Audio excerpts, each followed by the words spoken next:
On est toujours ensemble sur France 24. Bienvenue si vous nous rejoignez. On va plus loin dans un instant avec Marie-Roger Biloa, directrice d'Africa International Media Group. Bonjour Marie-Roger. Bonjour Raphaël. Et Bruno Darou, chroniqueur international ici même à France 24. Bonjour Bruno. Bonjour Raphaël. Au sommaire, Moscou dément avoir voulu s'en prendre à des civils et assure ne viser que des cibles militaires. Après la frappe qui a fait au moins 10 morts et 61 blessés dans un restaurant hier de la ville de Kramatorsk, près du front, l'emploi de missiles particulièrement précis, les Iskander, semble néanmoins invalider les dénégations russes.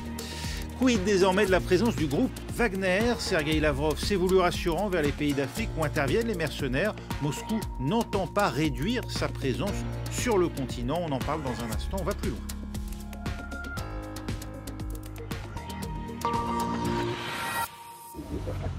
C'est l'une des attaques les plus meurtrières perpétrées contre des civils en Ukraine. Les tirs de roquettes qui ont fait au moins 10 morts et 61 blessés hier à Kramatorsk. La Russie continue de nier avoir voulu frapper un restaurant. Contre toute évidence, Moscou assure ne viser que des cibles militaires en Ukraine. Florent Rodeau.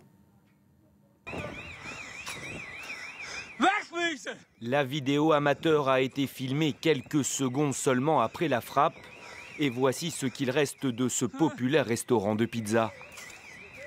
Il est situé à Kramatorsk, seule grande ville de l'Est de l'Ukraine encore contrôlée par Kiev.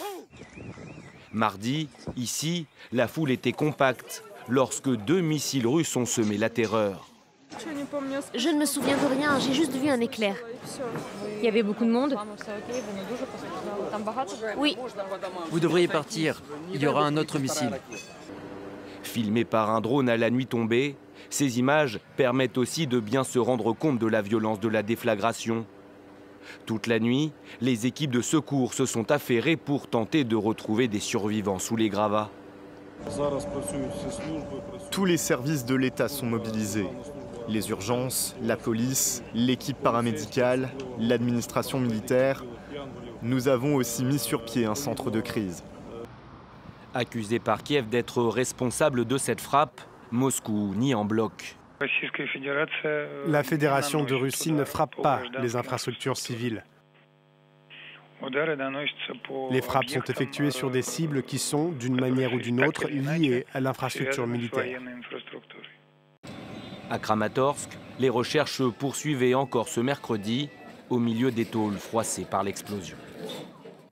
Et pour bien comprendre l'ampleur de l'explosion, écoutez l'envoyée spéciale de France 24, Catalina Gomez. Elle se trouvait dans le restaurant au moment de la frappe.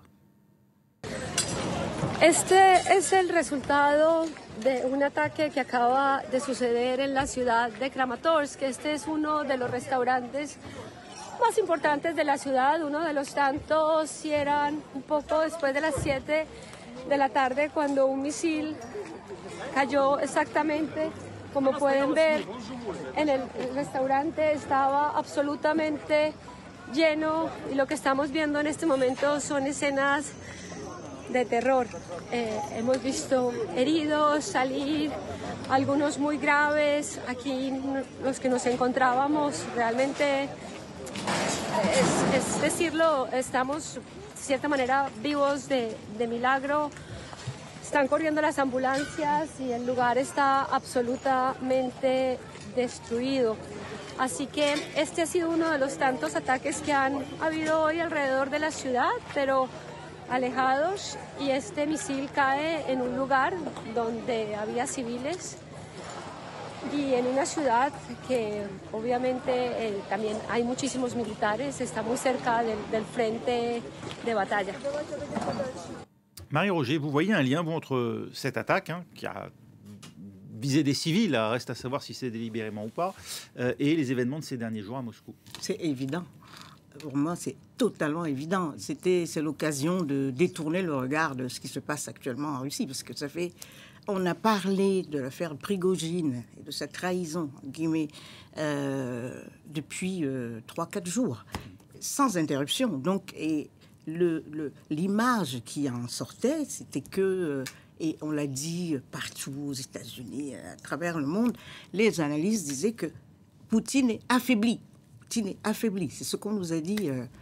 Et que même si on n'avait pas on ne sait pas encore tout sur cette histoire-là, mais au moins il y avait unanimité sur le fait que Poutine avait perdu la face, qu'il était affaibli, qu'il est déstabilisé, etc. Et donc, faire quelque chose de particulièrement épouvantable et de révoltant, ça, dans leur esprit, je crois que ça montre la capacité de nuisance toujours et qu'ils peuvent toujours frapper et ils peuvent toujours causer des dégâts. Je crois que c'est ce qu'ils font. Et ce qui est assez drôle, c'est les dénégations. Dire c'est pas nous, enfin c'est pas ce qu'on voulait.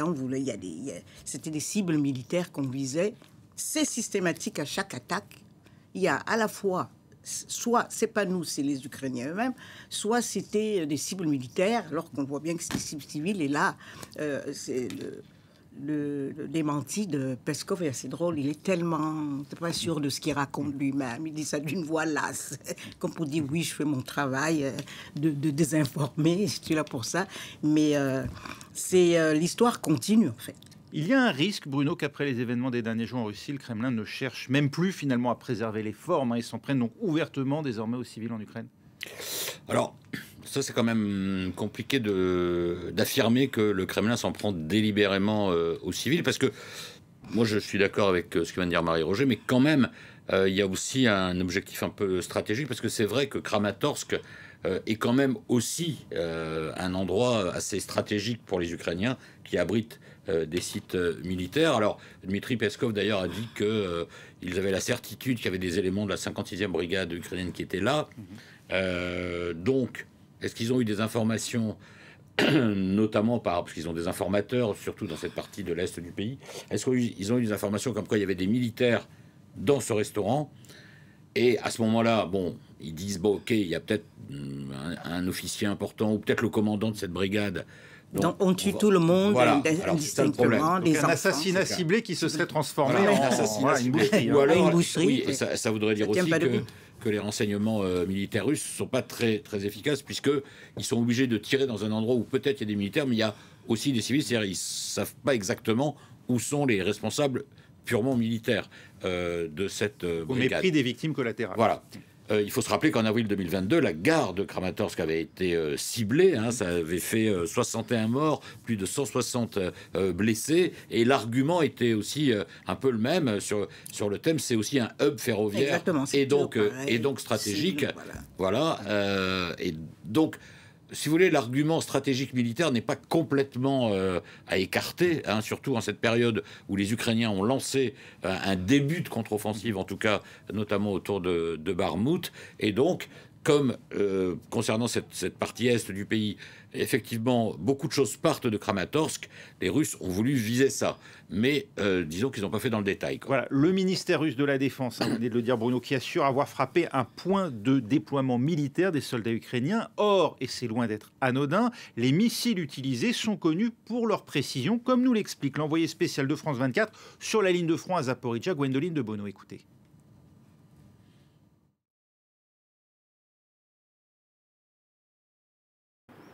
Nous avons pu confirmer avec le bureau du gouverneur de la région de Donetsk que ce sont des missiles Iskander qui ont été tirés sur le centre-ville de Kramatorsk hier et non pas des S-300 comme cela a pu être dit. C'est important de le préciser parce que les missiles Iskander, eh bien, ce sont des missiles bien plus précis que les S-300 que souvent les forces russes utilisent pour viser les villes, même si normalement les S-300 ce sont des missiles de défense anti-aérienne.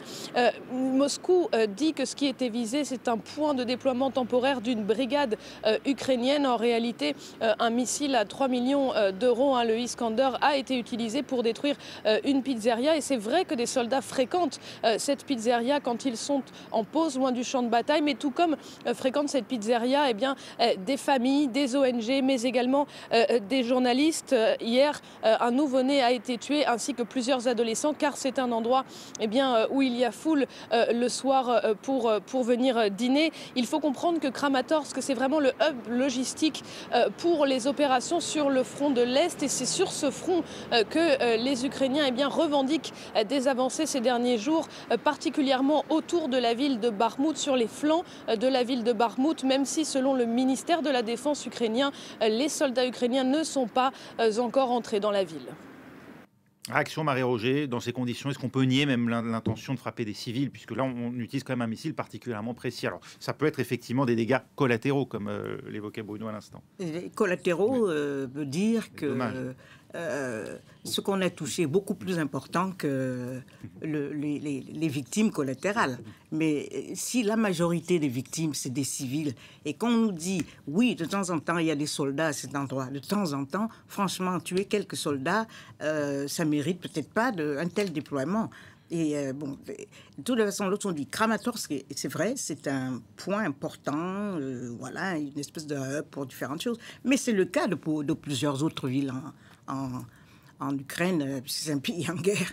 Et donc là, on peut voir que soit les cibles, enfin disons, voilà, comme c'est signalé, l'intelligence n'est pas assez précise, mais les résultats sont assez épouvantable. Je ne vois pas en quoi ça fait avancer la cause de la guerre du côté russe avec ça. Après ce genre d'opération militaire, même pour des armées hyper sophistiquées, on pourrait penser à l'armée israélienne par exemple, bon, il y a toujours des dégâts collatéraux, comme on dit dans cette drôle d'expression. Voilà, il y avait combien de soldats là-dedans? C'est surtout des civils. Oui, voilà. Alors après, je pense que les renseignements militaires russes ne sont pas aussi précis que ceux de l'armée israélienne, mais même pour des armées hyper geeks, j'allais dire, c'est très difficile de ne cibler que un responsable. Il voulait faire un coup d'éclat. Est-ce que c'était délibéré? Moi, honnêtement, je suis pas en mesure d'affirmer que les Russes... On peut interpréter comme ça. C'est un coup d'éclat. Moi, je suis pas capable d'interpréter, de savoir si les Russes délibérément visent des civils. Mais c'est une... Oui, c'est une option, mais... En tout cas, ils ont pris le risque d'en tuer un certain nombre. Ils ont pris le risque d'en tuer, et puis c'est vrai que dans d'autres villes, ils ont visé des immeubles, etc. Mais à chaque fois... c'est pas la première fois qu'ils tuent des civils. Oui, mais à chaque fois, eux disent on vise des cibles militaires. Donc soit ils sont très mauvais, soit ils ont des mauvais renseignements, soit c'est de la foutaise, quoi. Voilà. Bon. Un mot de l'OTAN. Son secrétaire général, Jens Stoltenberg, était à Paris aujourd'hui. Il a redit l'objectif à terme, c'est d'intégrer l'Ukraine à l'alliance Atlantique. Marie-Roger Biloa, cette promesse qui est renouvelée en permanence, est-ce qu'on a raison finalement de continuer de l'évoquer? C'est bon pour le moral des Ukrainiens ou c'est plutôt chimérique dans la mesure où on sait très bien qu'on n'intégrera pas un pays en guerre pour la simple et bonne raison que nous serions tous solidairement entraînés dans cette guerre? Oui, déjà ça, c'était même lorsque parle d'intégrer l'Ukraine, c'est toujours après la guerre. Parce que maintenant, c'est hors question. Oui, même Zelensky dit ça aujourd'hui. Voilà, et c'est après la guerre. Mais le problème, c'est que on signale souvent que on annonce ça, on annonce cette histoire d'intégrer l'Ukraine, mais il n'y a pas de chemin précis. On ne dit pas... C'est pareil aussi pour l'Union européenne. On leur dit...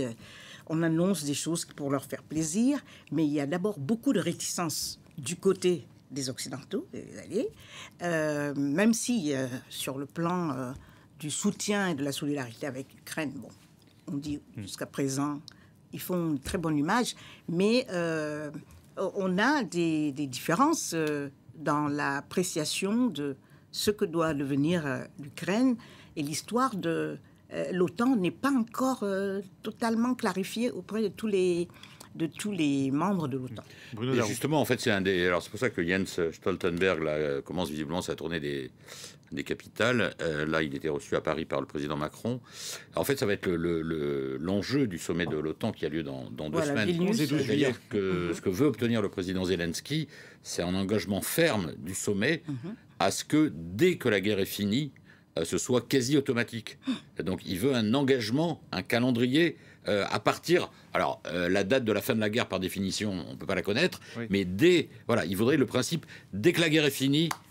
C'est préjugé quand même déjà de l'issue de la guerre et de ses conditions, parce que ça veut dire que l'Ukraine ne pourra pas avoir le statut de pays neutre, par exemple, à l'issue de cette guerre. C'est considéré qu'il n'y aura pas de finlandisation, même si la Finlande maintenant fait partie de l'OTAN. Ah non, ça je crois que c'est passé de mode. C'est vrai que ça avait été envisagé à un moment, voire avec un référendum auprès des Ukrainiens. Là, on n'est plus du tout dans cette logique-là. Et effectivement, ce que l'Ukraine veut obtenir, c'est, à l'issue du sommet de Vilnius dans 2 semaines, cet engagement absolument ferme. Alors évidemment, ça présuppose aussi que l'Ukraine gagne gagne la guerre. Ben oui. Et puis évidemment, il y a l'incertitude sur la date de la fin de la guerre. Oui, oui, beaucoup plus près de nous. Hein. Donc vous l'avez dit, ce sera 11 et 12 juillet ce sommet de Vilnius. Il y aura peut-être un engagement effectivement verbal ou même écrit envers l'Ukraine, mais qui n'intégrera évidemment pas à ce moment-là l'OTAN. En revanche, d'autres souhaiteraient bien que la Suède d'ici là la rejoigne. C'est le cas notamment d'Emmanuel Macron. Il appelle la Turquie et la Hongrie à ratifier l'adhésion. Écoutez. L'adhésion de la Finlande à l'OTAN il y a quelques semaines a constitué un geste fort. Il faut maintenant aller au bout de cette logique et permettre à la Suède de participer au sommet de Vilnius en tant qu'allié de plein droit. 29 États ont achevé leur procédure nationale il y a de nombreux mois. J'invite les 2 qui ne l'ont pas encore fait à bien mesurer leurs responsabilités. Il est temps, plus que jamais, de prendre les décisions qui permettent l'unité et la sécurité du continent. Les événements récents en Russie, Marie-Roger, peuvent-ils accroître finalement la dynamique en faveur de l'adhésion à terme de l'Ukraine et tout de suite de la Suède? Alors, commençons par la Suède. La Suède, c'était acquis, mais ça bloque parce que la Turquie ne veut pas. Bon. Et ça n'a pas l'air de vouloir s'arranger, puisqu'on apprend aujourd'hui ou hier que les Suédois ont autorisé à nouveau qu'un radical... La nouvelle autodafé. Hein, ouais. Voilà, brûle le Coran devant une mosquée, en disant c'est la liberté d'expression et rien ne nous fera changer notre façon de voir la question. Oui, on ne sait pas si ça vient des milieux d'extrême droite cette fois-ci. Parce que c'est un Irakien qui a fui son pays. Bon, voilà, c'est tout ce qu'on sait pour celui qui a brûlé. Ça reste blasphématoire, évidemment, aux yeux de nombreuses capitales, à commencer par Ankara. Non, bien sûr, mais la provenance idéologique, pour le moment, on ne sait pas. Quoi. Oui.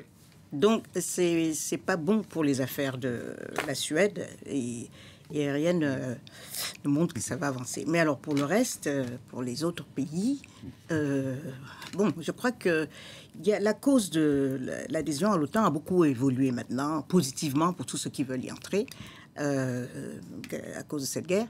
Mais, comme je le disais, pour l'Ukraine aussi, on commence à voir des différences et peut-être qu'elles vont s'accentuer au fur et à mesure de l'évolution de la guerre. C'est vraiment tributaire aussi de la fin de la guerre. Rapidement sur la Suède, disons qu'il va y avoir très très forte pression des États-Unis sur la Turquie d'ici 11 juillet pour que la Suède soit le 32e membre de l'OTAN. Mais comment à la clé éventuellement. Voilà, comment on peut forcer la Turquie? Comment on peut forcer la Turquie? Les États-Unis, dans le cadre de l'OTAN, sur la Turquie, si on a quand même des moyens de pression quand même. Pourquoi ils l'ont pas fait jusqu'à maintenant? Parce qu'au bout d'un moment, la position de la Turquie va être... parce qu'il laisse quand même une certaine marge de... Voilà, à la Turquie qui a un problème avec la Suède, mais on verra. Voilà, je pense que le 11 juillet, la Turquie... Vous êtes sceptique, je suis sceptique. Parce que, la Turquie se mettrait dans une position quand même très délicate au sein de l'OTAN, déjà que sa position n'est pas évidente au sein de l'OTAN. Mais on ne peut pas le virer. Elle sait qu'on ne peut pas la virer. Ouais, ok. Les motivations... Je suis sûr que beaucoup regrettent de l'avoir accepté, mais maintenant c'est juste terminer mon raisonnement. Les motivations politiques du président Erdogan... les motivations politiques du président Erdogan ne sont plus les mêmes. Il a été réélu, donc voilà, ça s'est fait. Et puis la Suède a quand même fait aussi des compromis. Et puis, dans le contexte actuel, ce serait en creux une victoire de la Russie. Donc la Turquie serait accusée en quelque sorte de faire le jeu de la Russie. Déjà que c'est un soupçon. Mais en quoi ça l'a gêné jusqu'à maintenant? On le dit déjà assez. On les soit qui sont non, dans la lignée, mais qui sont très pas proches dans le de la mar de Russie. café. Non, mais c'est pas ça. Mais aujourd'hui déjà, on a la Vous ne Turquie voyez pas ce qu'on peut faire de apparaît plus, que l'on peut mettre comme pression supplémentaire sur la Turquie que celles qui jusqu'à présent ont échoué. Absolument. C'est vraiment ça ma position. Mais moi je pense que plus le sommet approche, plus la pression va s'exercer sur la Turquie. Mais peut-être qu'elle va résister. Oui, on verra bien. Là, maintenant, autre question que posent évidemment les difficultés rencontrées par Evgeny Prigojine, désormais d'ailleurs en Biélorussie, c'est la présence du groupe Wagner, l'activité du groupe Wagner qui, nous dit-on, va se poursuivre. Alors sous quelle forme? Et notamment en Afrique. C'était le ministre russe des Affaires étrangères qui a évoqué évidemment cette situation pour dire évidemment que la Russie comptait bien rester présente, y compris via Wagner, dans un certain nombre de pays africains en soutien des États. David Gilberg. Malgré l'échec de la rébellion de Wagner, le ministre russe des Affaires étrangères Sergueï Lavrov affirmait lundi que l'implantation du groupe en Afrique n'est pas remise en cause. La République centrafricaine est l'un des pays, avec le Mali, dont le gouvernement a formellement sollicité Wagner au moment où les Français et d'autres Européens les ont abandonnés. Wagner serait présent dans une quinzaine de pays africains. Mais les 2 États cités par Lavrov sont les plus emblématiques.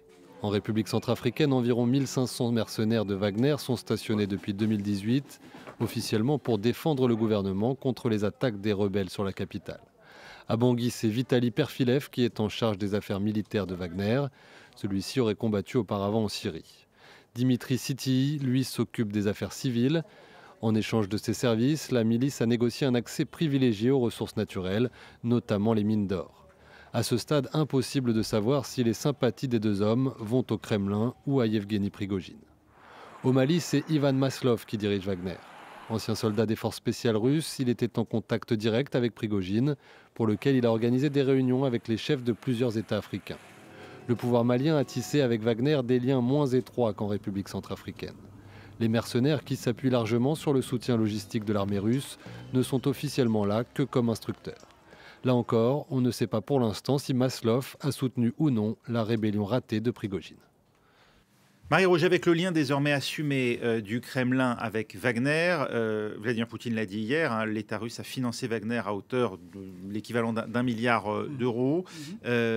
Quoi qu'il arrive, Wagner va rester présent aux côtés de la junte malienne, aux côtés de la junte centrafricaine.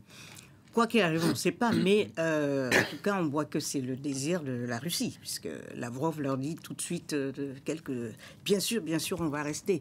Et alors, ce qui fait rire, il y a 2 choses assez drôles. D'abord, que ça fait au moins 3 fois que les officiels russes, le président Poutine lui-même et Lavrov, reconnaissent la présence de Wagner en Afrique, et notamment au Mali.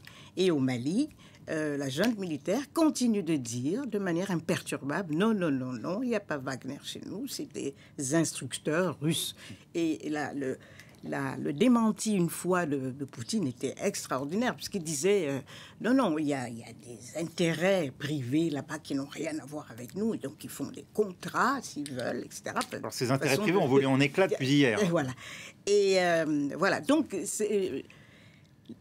Wagner et l'Afrique n'est pas, comment dire, est stratégique pour Wagner. Parce que, bon, bien évidemment, on nous dit, on sait qu'ils ont été en Syrie, qu'ils sont là, ici, bon, et qu'ils ont été même en Ukraine. En Libye aussi. Libye, etc. Mais l'Afrique, c'est, j'allais dire, la caisse, le tiroir caisse de Wagner. Donc, rien que pour ça, c'est très important.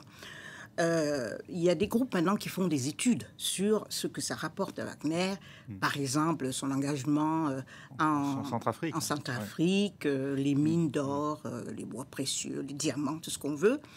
Et les chiffres sont assez intéressants. On parle parfois de 30 millions d'euros par mois. Quant au Mali, on parle de 10 à 20 millions par mois. C'est quand même pas négligeable. Ensuite, ce qui s'est passé là a beaucoup, évidemment, posé beaucoup d'interrogations. On s'est demandé qu'est-ce que c'est que cette histoire. Prigojine qui trahit ou qui veut renverser Poutine, est-ce que ça va avoir un impact sur l'attachement des pays africains à Wagner? La réponse est clairement non, parce qu'ils ne sont pas avec Wagner, parce qu'ils pensent que Wagner, parce qu'ils pensent peut-être que Wagner peut régler tel ou tel problème, mais c'est d'abord parce qu'ils veulent se détourner de la France. Ouais. Il faut jamais l'oublier. C'est l'alternative à la France. C'est l'alternative à la France. Donc, et comme l'a dit par exemple un ministre centrafricain, nous on a traité avec la Russie. Ils nous enverront qui veulent. Si c'est plus Prigojine, ce sera quelqu'un d'autre. Ils nous enverront d'autres collaborateurs de Wagner. Donc ça risque pas de changer de sitôt, je pense. Bruno Darou, ça pose quand même la question de qui va piloter désormais les opérations de Wagner en Afrique. Est-ce que ce sera depuis la Biélorussie Prigojine ou est-ce que ce sera directement le Kremlin? Et puis ces États qui dépendent aussi quand même. On imagine évidemment que la junte malienne, si demain Wagner se retire ou que les Russes ne sont plus là, c'est plus du tout le même solidité pour le pouvoir. Oui, mais moi je suis d'accord avec Marie-Roger. Je ne pense pas que Wagner va se retirer. Et je pense que le Kremlin, d'ailleurs, Vladimir Poutine hier, il a clairement fait comprendre, c'était le deuxième coming out de Wagner, hein, après celui du mois de septembre, on avait vu émerger Prigojine. Là, on voit que le Kremlin dit, bah oui, non, en fait, ça dépend directement de nous. Hein, c'est nous qui payons, il a même cité le chiffre, ça nous a coûté presque 1 milliard équivalent euros sur un an. Et d'ailleurs, M. Prigojine a pris autour de 900 millions d'euros, ce qu'il en a fait. Enfin, c'était un peu mesquin, mais ça dit bien la réalité des choses aussi. Et effectivement, Wagner en Afrique pour les Russes, c'est une source de revenus. Alors, selon certains experts, moi je ne suis pas l'expert de la question, mais qui était évidemment partagé entre Prigojine, certains proches de Poutine et peut-être Poutine lui-même. Donc sur les ressources qui étaient tirées de l'exploitation de l'or, des diamants, etc., des trafics aussi des préexistants, mais auxquels Wagner s'est très très bien intégré. Donc voilà, c'est des ressources de revenus dans le fonctionnement d'un État, on l'a dit à plusieurs reprises, qui ressemble quand même parfois à un État mafieux. Donc on ne va pas se priver d'une ressource comme ça. Pour les dirigeants africains, effectivement, tant qu'il y a dans le deal qui est passé, tant qu'il y a l'aspect protection, soit garde prétorienne en RCA, soit collaboration dans la lutte anti-djihadiste au Mali, bon, tant que ça est préservé, à la rigueur, moi je suis d'accord, que ce soit Prigojine ou un autre, etc., tant que ça continue à fonctionner, en fait, voilà. Puisqu'on ne connaît pas bien aussi, en tout cas moi je ne suis pas un spécialiste de cette question, c'est aussi les interactions. Par exemple, Wagner en RCA, ça fait pas mal de temps qu'ils y sont. Est-ce que les autorités de RCA sont en totale liberté de manœuvre par rapport à qui Wagner, contrôle voilà. qui finalement Voilà. Il y a des questions comme ça qui se posent. Il nous reste moins d'une minute. Quand on dit que ça marche, Wagner marche pour les États, ça marche pour certains régimes qui sont protégés, qui font des affaires avec Wagner. Mais on sait que les deals, les contrats, les accords de Wagner sont toujours défavorables au pays. Donc ça aussi, ça commence à se savoir. Merci beaucoup, Marie-Roger. Ben voilà, on a conclu en tout cas sur...